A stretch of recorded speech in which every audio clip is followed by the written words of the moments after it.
Hi, scrolling along with Susan. Well, today I'm going to be using a different scroll saw. My DeWalt 788, which I've had since 2009, has got such a bad vibration and causing me a little bit of a problem, so I'm going to have to go get it fixed. In the meantime, I'm going to be using my other scroll saw that I got, my Wen, which was like $110 that I got about 5 or 6 years ago to make this project. And what I'm going to be doing is making wood and resin together and turning it into either a tray table or an end table or a step stool. I haven't decided yet, but I'll be using this amazing clear cast resin for part of my project, and I'm going to be doing something new. I have this 2.5 inch wide limb that I had brought home and have been drying for over 3 years, so it should be adequately dried. It's either a tulip poplar or an American beech tree, and I'm going to cut it into 3/4 inch rounds.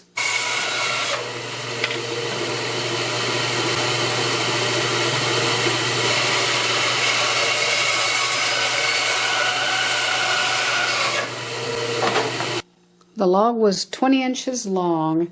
I got 24 3/4 inch rounds out of it.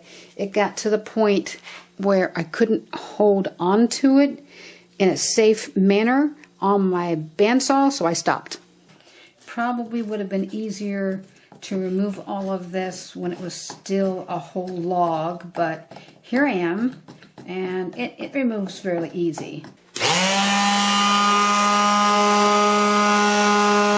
When you're cutting rounds for any project, I noticed you needed all sorts of sizes of rounds so that you can fit them in between your larger pieces of wood. And here I am cutting on my scroll saw, my Wen scroll saw. I just did a little design on a 3/4 inch piece of cherry and cut that out. Even though I used my $100 scroll saw, it did a really nice job of cutting this. And now I'm ready to put my pieces in and see how they fit. I really love this beautiful pattern on this cherry, so I wanted to keep that whole. And let's start to try to fit things together and see what they look like.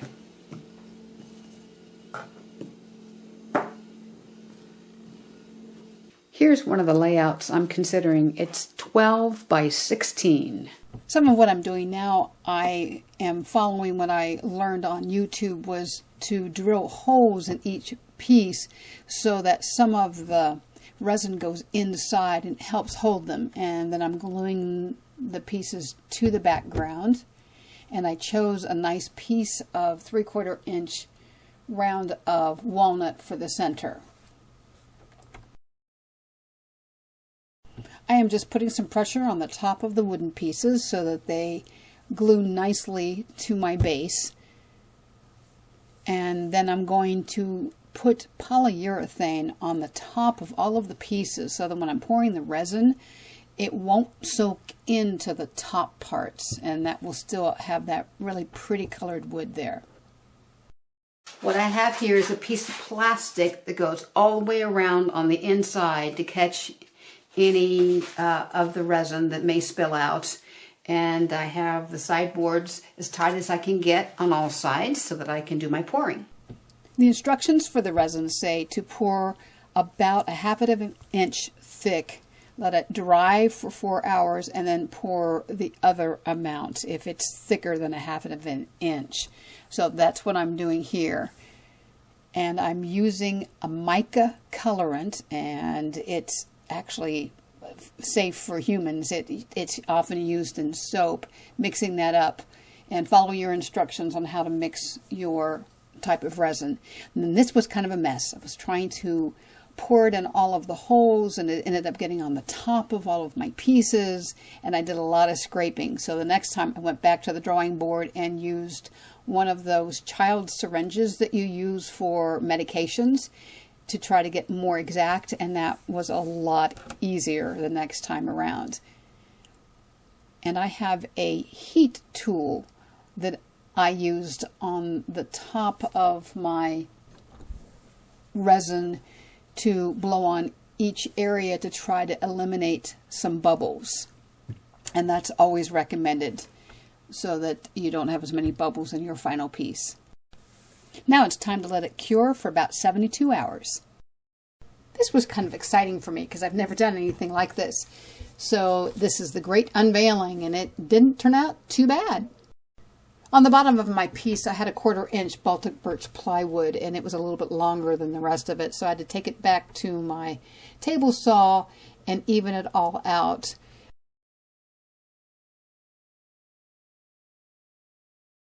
On the other edges, I just wanted to clean it up a little bit, so I went over to my jointer and evened up those edges.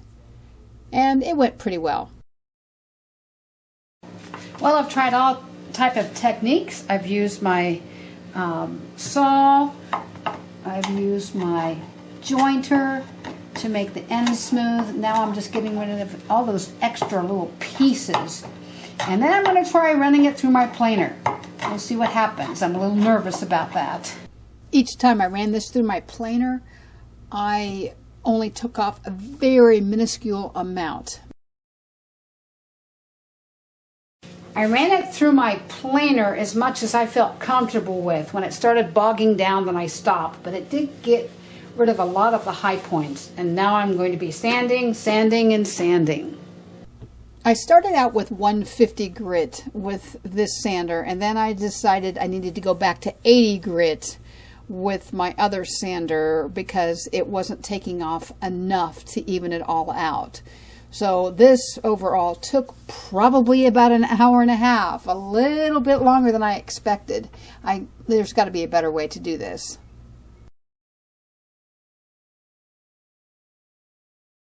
You could use a hand router or a router in a table, which is what this is, and I'm just rounding off, smoothing off the sides and the corners.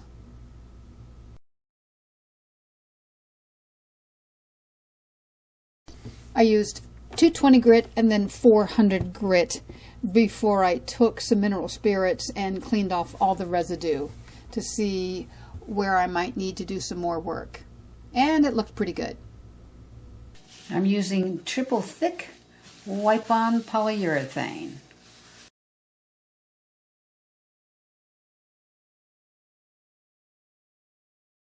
Well, I think I'm going to stop here. I have completed this piece and I'm pretty happy with it. I learned a lot. I think the next time, in order to flatten the top and make it all even, I'm going to use a router instead of sanding for about an hour and a half. I think that will be very helpful. But eventually I will turn it into one of those side tables that slide underneath the chair. But right now it makes a pretty nice little tray table.